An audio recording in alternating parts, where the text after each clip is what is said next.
whole thing with digital is it's an amplifier of what's already working. We need to be able to see, for example, here you have these 50 leads. We need to know what happened to these 50 leads. How many of these turned into clients and what's a client worth? If this is good, then we could probably use PPC and then SEO long-term to try to get more of this. Hi, how are you doing? Mohammed, how are you doing? Good. Thank you so much. Okay, thank you for sparing time for us. I see that you're also very busy. Well, happy to help out anytime we can. Okay, probably you had time to review our website and our business. If you want, I can just briefly talk about what we are doing here and our team, and then our expectations maybe. We are like a small law firm with like 20-25 people. We have overseas employees, and also our headquarters is in New York. So we are mainly doing the business immigration and the family immigration. Mm-hmm. And until this time, most of our client base is from Turkish nationals, since I'm originally from Turkey. But also we are trying to expand and diversify our client base. We are trying to target the English-speaking people from anywhere. Mm-hmm. So until today, we were doing like the Turkish marketing more. We did YouTube videos, we did social media. We started some kind of PPC. We have SEO. Right now, we are working on the English-speaking market, and we are thinking about the PPC. We had tried some, but I don't think we can tell it's a good start. That's why we were looking for a partner that we can build a long-standing relationship, and we can rely on the marketing part, so we can more focus on the sales and the operation. Yep, that seems to make sense. So what you said, we can confirm by looking at your data. Yeah. So thank you for giving us access. Can you see the screen? Yes, I see. Okay. So we see that you tried some Google ads about a month and a half ago. Yes. And you ran a series of search campaigns and a lot of GDN. And you started by spending $1,000 here. What is it on Green Card? And then you tried some GDN. And because you're targeting Turkish keywords out of Turkey, that traffic is cheaper. So your cost per click is relatively low for what we see for legal. I mean, immigration does tend to be a lot cheaper. But because you've run so much on GDN at penny clicks, our guess is that these conversions are garbage. Yes. Because the keywords that you're going after are just general informational terms like green card, business visa, H-1B, other things. I had to run the Google Translate to see what these words mean, and then map it back to your website to see what they are. So you need to have, for these campaigns to work, you have to spend more money, and you also have to target higher intent. Higher intent comes from remarketing. It comes from lawyer in there. So if you had a green card lawyer or business visa lawyer, or some, instead of just general consumer kinds of terms, then it could be potentially higher quality. The other thing too is that you have to tie this in with your case management system. So if you're using like a lead docker, I think you're using HubSpot. You have to tie to a higher quality signal. Otherwise, Google can't optimize for you. So we see you spent a couple $1,000s, but these campaigns were not set up properly. And as a result, however you're doing your intake, you're probably processing just a lot of low quality leads, probably a lot of form submissions instead of phone calls. Phone calls are worth a lot more, right? Mm-hmm. You mentioned that you were doing SEO. Yes. More in Turkish. Yeah. But your website doesn't really have much power. It's a DR7. And these are your 900 some keywords. But the keywords that you're ranking on, as you probably already know, I mean, that's good, H-2B visa, other visa related terms. These are all keyword difficulty 0. And when they come to these URLs, there's just not enough information. the best information we found is actually on your YouTube, but your YouTube hasn't really gotten any traffic for a couple of years. So the videos of you talking with other folks in Turkish, because it seems like 60% of your traffic is Turkish, even though these people need to be able to speak English to get the visas and all this. These videos you could be running in GDN, but you're not. You could be using them as part of your website, but it looks like you're not. So I don't think your SEO is doing much for you here because it's all low power keywords. You are getting some search traffic, but it's basically you're trying to go for bottom of funnel, but it's all you're trying to go for low funnel intent. So if we come here and look at your traffic, people are not staying very long. Obviously, the organic and paid is where we've gotten started. Nothing is really happening on social media for you. And as you already know, I don't need to tell you this, it's from Turkey. And you're targeting in Turkey, you're targeting in Turkish, which is good. I think you said in an email that you wanted to expand beyond Turkish. Yeah, definitely. We're just like 2 years old law firm. Previously, I have worked somewhere else and I was partner, and then I started my own business. Yeah. It's easier to penetrate your own language, your native language. That's why we started with the Turkish market. And we reached a good level there, and we are still continuing to market there. But right now, we have to start doing English marketing, and Turkish market kind of provide us like a cash flow, set up the company and hire people. Right now, we will be starting the actual marketing for the other markets. Yeah. Well, I figure for 22 people in the law firm, you should be able to get a little bit more traffic than this to keep everybody busy. But certainly, because you have mostly a Turkish crew, that's we are getting, but like there are some good resources that we have. For example, there was a video you saw, watched 20K. It's the paid watch, by the way.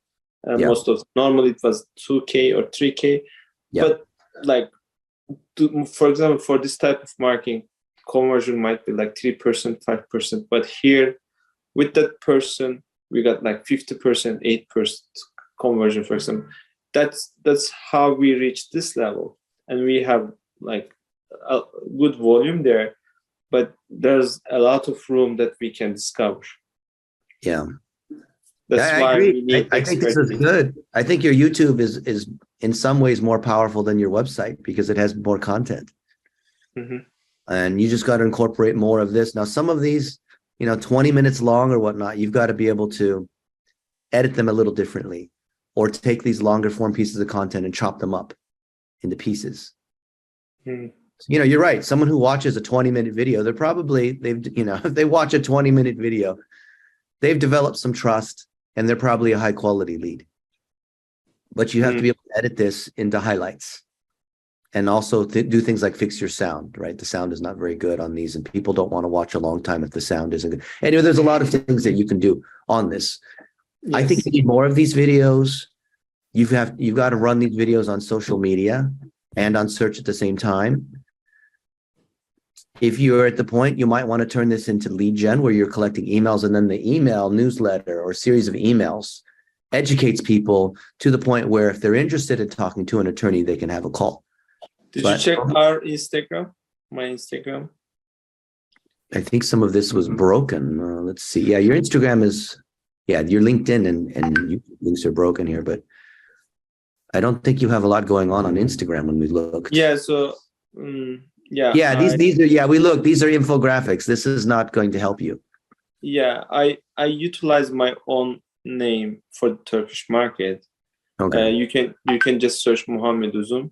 So that's our main Instagram page for now, and I leave the corporate page for the English marketing. For the Turkish, by the way, E, not A, Muhammed. Oh. E. Yeah. Okay, the first one. Yeah, it's more powerful. So, for the Turkish market, we are using this one. Yeah, Instagram is going to be connecting with people in a deeper, more personal way, and especially because it's under your profile, you're going to get more referrals or mutual friends. So when you help people, yes, this is great. You could certainly boost these posts, but if you tie this in with Facebook properly as part of Business Manager, there's a lot of things you can do with boosting, retargeting, and then turning these things into lead ads. But the nature of this content, this is good. You can still post this, one little tip at a time thing, but you need to be posting video. And Yeah. the people at Instagram have said that because they're basically trying to copy TikTok, you have to show little snippets of video of you and these other people giving tips. So this content is not going to be effective for generating leads. These things, like, you don't want to do this anymore. Mm-hmm. You can still do some of this, but what's going to be most effective is telling stories on video. You need video to do this. Yes. Not pictures, video.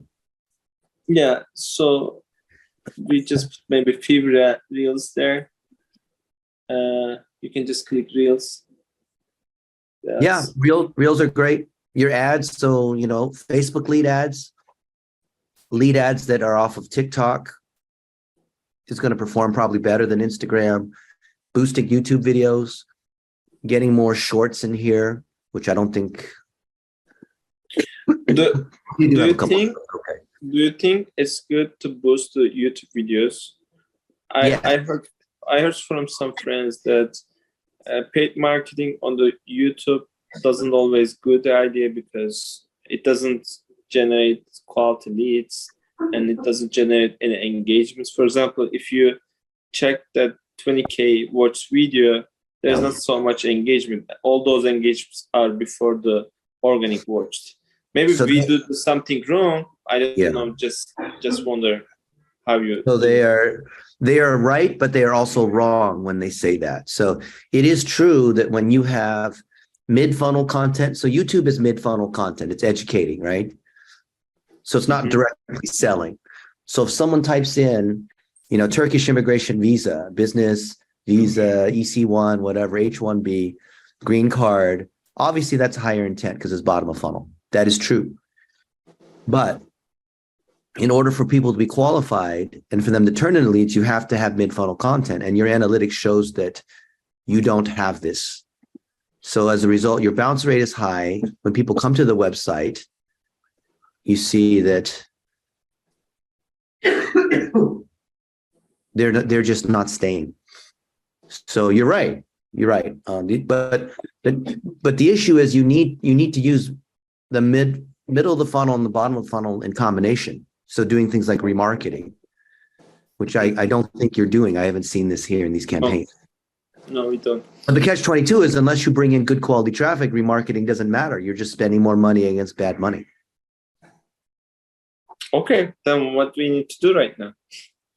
Yeah, well, you need to spend more money. You just don't have enough. You started with a test that you started and stopped, and then you started another test you started and stopped. This one you started and stopped. Actually, it's because of the agency that we have worked.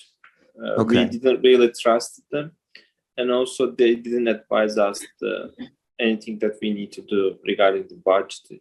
So, if you advise properly, we can do more. Okay. Yeah. Well, I mean, this is not the way we would have started on the PPC campaigns. I would have started by. So I'm guessing these conversions are the form fills because I think you have 2 conversions that are listed here. I would go against calls. I think calls are the highest quality, and I would put a lot more mid-funnel content out there. And also, none of these campaigns are built using Performance Max. So a year and a half ago, Google said they shifted everything to Performance Max, which means display and search and YouTube and everything together in the same campaigns. So the system optimizes for you. It is incredible. The downside of Performance Max on Google is that it takes longer for the system to learn because it needs more data across more types instead of separating out search versus Google Display Network, which is what you have here. So it'll take 3 months or so and probably $15,000 to $20,000 to be able to run a decent test. But in order to run a test, we need to know that it's going to convert reasonably well.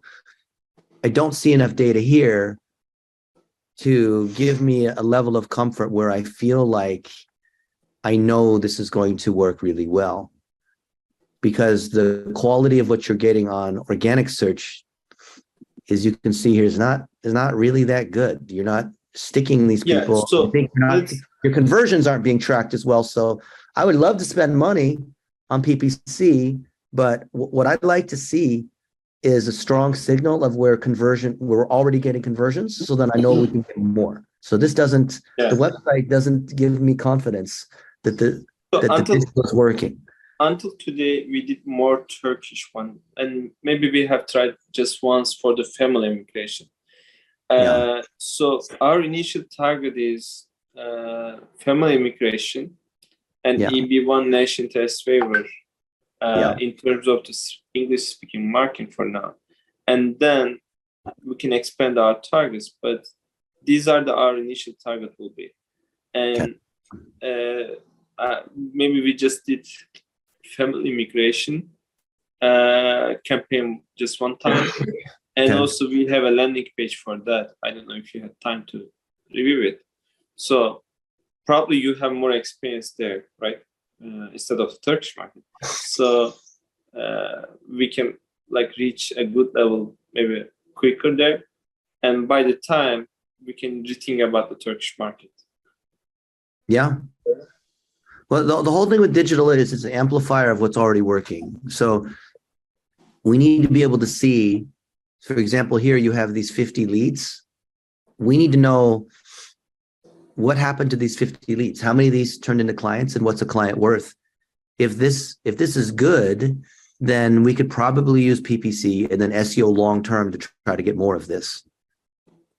But going after anything outside of what we already have is going to be problematic, because that's research, right? That's testing. We love to get more out of what's already working. So can you tell us about these 50 leads? What is the quality of these 50 leads that have come through? So we should check which are them. I don't know the conversion means there. Is it the form field? Yeah, it's a form field. Yeah. So we should go into details and see which forms are there. Are they coming from Turkish or English family immigration? And then check if we got any conversion from there. Yeah. So this is all off of your PPC, pretty much. All of them. Yeah. This organic counts for 1, so it doesn't, basically 0. Okay. So maybe we have to work on that internally. And then we can analyze if it worked. Yeah, the biggest issue is always going to be in tracking and analytics. So no amount, Uzum, of you could hire us or the best PPC people on the planet, which is us, and it doesn't matter unless you have your analytics properly set. Because if we can't feed the system exactly what a real conversion is, and I don't trust that these conversions are necessarily conversions. I think these are people filling out forms. I don't consider that a conversion. I think a good phone call, a qualified lead, talking to someone in HubSpot and seeing that they're interested, that's quality. Excuse me. So we need to have that. And if we don't track this, and if we don't measure this and tie it in, then because if I look here and I see you have this pixel on Facebook, and I see you have, why is this not showing here?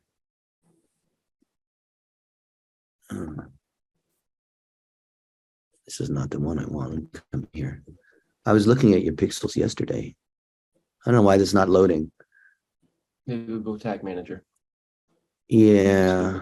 Google Tag Manager. You have the tags, but for some reason I can't look at them right now. I looked at them last night. I don't know why this isn't loading. Maybe I got to reload Chrome. But you have some tracking issues. So your goal tracking is not set up properly. So it doesn't matter who's running the PPC. It won't matter because your tracking isn't set up. You have no idea what's going on with these leads. We could 50 leads, 200 leads. We have no idea. Yeah. So whatever that's why we reached out to you. Yeah. Well, this is very, very, very common what we see. people, they do some testing, they ran some ads, and then they say, well, I don't know, I got some leads, maybe some of them turned into clients, but I'm not really sure. To which we say, your issue is not PPC. Your issue is the tracking and analytics issue first. Then you do PPC. Yeah. So probably you are working close with the sales team to analyze those analytics and then feed the PPC, right? So there could be some other system, some kind of lead docket or HubSpot or something that we have to feed PPC and feed the website. Otherwise, we have no idea what's happening. Yeah.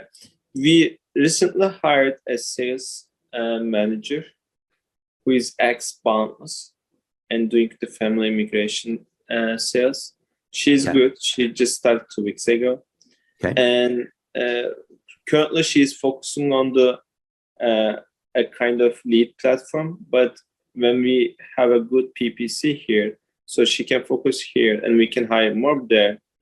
And by the time you can talk with them, so we can easily track what's going on. Also, we are working with Ian Almasi. Maybe you heard him, right? Ian Massey, the conversion scientist. Yeah. Oh, yeah. He's good at landing pages. He's good at copy. He's good at the website user experience. Yes. So we also just started to work with him 2 weeks ago with March. Okay. So that's why we are trying to gather good people together and get your expertise with the marketing and sales. And we just want to focus on what we need, Yeah. So the people like Ian Massey are good when it comes to like landing page optimization. That's what they're known for. But which is good. But the trouble with that, there's always pros and cons, is you have to drive traffic. So having someone like him is good if you have someone driving traffic. Then so he's not doing anything with the PPC. Yeah. So he advised us to work with a good PPC marketer. And then I found you. Oh, well, good. It's a small world. And, even little things like this, like here, 2022, it needs to see 2023. There's a lot of these little things to be able to generate more trust. Yeah, we are also top to generate trust, which is what he'll tell you. Yeah, we are also renewing our website, so we can get your advice there as well. So right now, UI UX designer is working on the visual part, and then when it's ready, so we can talk about it as well. So basically, we are converting everything right now in a right way. So we need a good team to work together, so we can focus on the operation. Okay. Well, good. Well, I have a recommendation for you. Great. I have two parts. You need to get two things in place. First thing you need to do is get some basic tracking in place. So we have something we call digital plumbing. And digital plumbing is all this tracking, which you partially have. Maybe this new girl from 2 weeks ago, she can, if she wants, go through the course. And the course step by steps goes through all the pixels, all these things here that we need. Mainly conversion tracking, which you do not seem to have. I mean, you have the Universal Analytics and GA4. I think you have some issues with your pixels. I think you're missing some pixels, especially on LinkedIn. I mean, even though you're doing more family as opposed to business, you still need to have LinkedIn. And LinkedIn has a lot of analytics too. So you can have her go through the course, which is great, or you can have us do it for you. So this is one component. This is a required component. Every client we work with always must have digital plumbing in place. If we do not have the proper data and analytics, then we can't, all the ads and whatever, we cannot do that unless we have digital plumbing in place. Most companies will just have us do it because they're people who don't know how to do it, or they need us to audit it anyway. So if we're involved in any way, it's this, even if your person's working on it, if we're involved in any way, we always, for us to audit, we always find things to fix and whatnot. So this is number one to start with. And then the other part for ads, for first phase ads, is what we call dollar a day. So this is something we've done since 2007. So dollar a day is initial testing, social media testing, Google ads testing, all these examples of dollar a day. You can see how it is. So it's the same kind of thing You can buy the course or you can have us do it for you. So that's also $189 or $5,000. So I would recommend the first two done for you packages. So two $5,000 packages over the first 9 weeks, 10 weeks. And that gives us a good starting point, especially because you're doing the conversion optimization, rebuilding the website. We can even do a little bit of SEO, which is necessary as part of just getting the right content onto the site. Okay, then these are like just setup I see. So then how will be continue working together monthly basis? So what's next then? So we first want to get this phase in place so we can do the testing. And then from the testing, we can move to a retainer. But we must get everything working first before there's any kind of ongoing management and optimization. Normally, how is your retainer fee, for example? We have two retainers, one at $1,500 a month, which is light content, and one at $10,000 a month, which is full service. There's no middle. There's no middle because the middle is where you try to do everything or a little bit of, that's just, it's either we basically advise you and you build an in-house team, which is what we prefer. So when we have a $30,000 tier as well, but you don't qualify for that. You're not big enough. People like Daryl Isaacs are higher, they're 35, 40 in that range.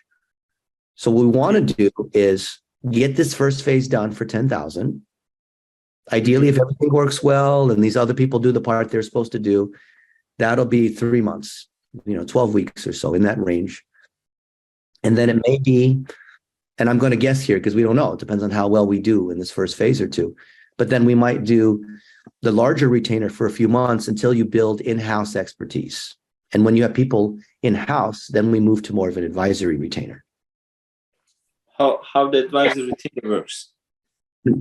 We look at your analytics and we meet once a month and look at your data, and your people will ask questions along the way and we'll answer them via email.